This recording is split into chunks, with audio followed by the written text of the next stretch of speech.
বন্ধুরা, এই ভিডিওতে স্বামী বিবেকানন্দের উপস্থিত বুদ্ধির কিছু মজাদার ঘটনা তুলে ধরা হয়েছে, যা আপনাদের খুব আনন্দ দেবে এবং আপনার উপস্থিত বুদ্ধিও অনেকটা বাড়াতে সাহায্য করবে। এবং ভিডিওর শেষে স্বামী বিবেকানন্দের কিছু অজানা ঘটনা তুলে ধরা হয়েছে, যেটা আমাদের প্রত্যেকটি মানুষের জানা দরকার। তাই ভিডিওর কথাগুলো খুব মনোযোগ সহকারে শেষ পর্যন্ত শুনুন। তাহলে চলুন শুরু করা যাক। 1893 সালে যখন স্বামী বিবেকানন্দ আমেরিকায় গিয়েছিলেন, তখন একদিন সন্ন্যাসী বসনে শিকাগোর রাস্তায় হাঁটতে বেরিয়েছিলেন। তখনকার সময়ে আমেরিকানরা এই ধরনের পোশাকের সঙ্গে খুব একটা পরিচিত ছিলেন না। এইরকম একটা পোশাকে স্বামীজিকে দেখে একজন মহিলা তার স্বামীকে বললেন, দেখো কিরকম একটা বিচ্ছিরি পোশাক পরে আছে, আমার মনে হচ্ছে এই লোকটা জেন্টলম্যান নয়। স্বামীজি কথাটা শুনতে পেলেন এবং সেই মহিলাকে বললেন, ম্যাডাম, আপনাদের দেশের দর্জিরাই মানুষকে জেন্টলম্যান বানায়, কিন্তু আমি যেই দেশ থেকে এসেছি সেখানে চরিত্রই মানুষকে জেন্টলম্যান বানায়। ওই দম্পতিটি এইরকম একটি উত্তরে স্তম্ভিত হয়ে যায় এবং স্বামীজির কাছে ক্ষমা প্রার্থনা করেন। এরকমই আরো একটি ঘটনা। আমেরিকার কিছু খ্রিস্টান সন্ন্যাসীরা স্বামীজির জনপ্রিয়তার জন্য তাকে হিংসে করত।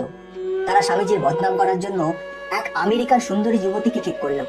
সেই সুন্দরী যুবতীটি নকল শিষ্য সেজে স্বামীজির উপদেশ সভায় আরো অন্যান্য লোকেদের সঙ্গে প্রবেশ করলো। সেই সুন্দরী যুবতীটি যখন স্বামীজির সাথে সাক্ষাৎ করার সুযোগ পেল, তখন স্বামীজিকে সে বলল, আমি আপনাকে বিয়ে করতে চাই। স্বামীজি জিজ্ঞাসা করলেন, কেন? আপনি আমাকে কেন বিয়ে করতে চান? যুবতীটি তখন বলল, কারণ আমি সম্পূর্ণ আপনার মতো একটি ছেলে জন্ম দিতে চাই, যে সম্পূর্ণ আপনার মতো দেখতে এবং আপনার মতো গুণ সম্পন্ন হবে।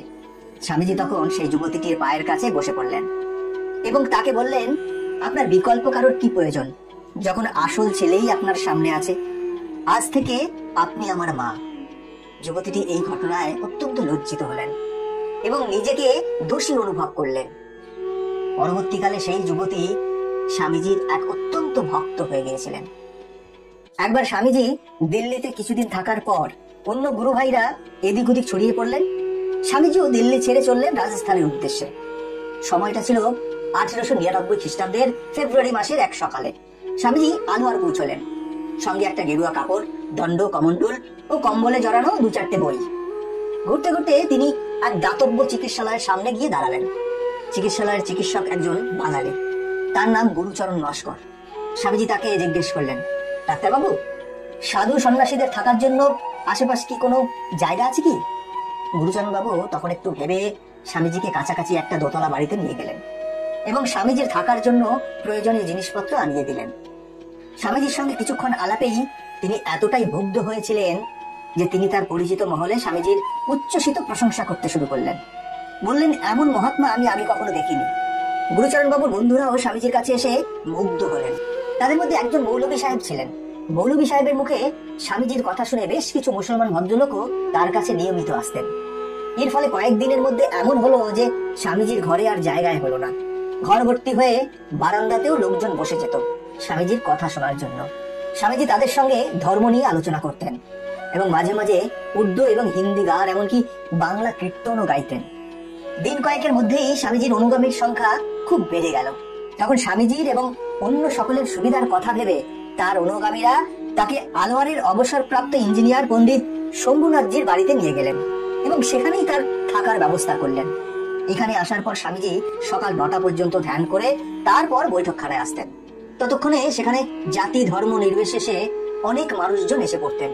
কেউ হয়তো শিয়া বা সুন্নি সম্প্রদায়ের মুসলমান, কেউ হয়তো বৈষ্ণব বা অন্য কোনো সম্প্রদায়ের হিন্দু। ধনী দরিদ্র হিন্দু মুসলমান সেখানে মিলেমিশে একাকার হয়ে যেতেন।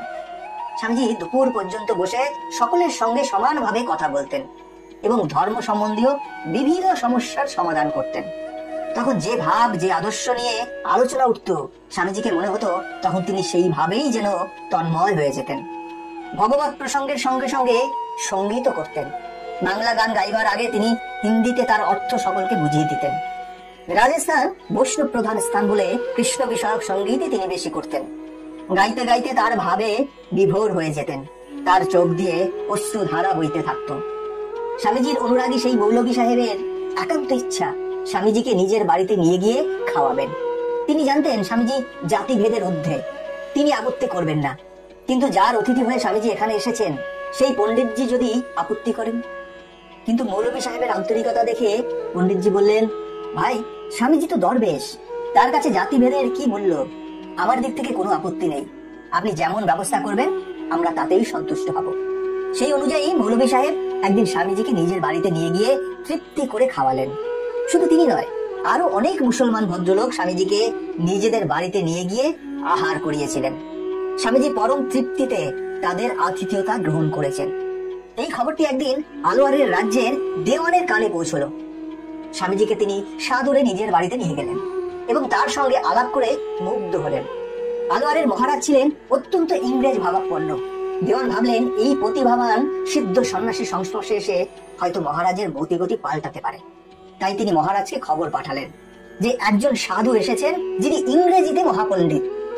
খবর পেয়ে মহারাজ একদিন নিজেই এলেন দেওয়ানের বাড়িতে।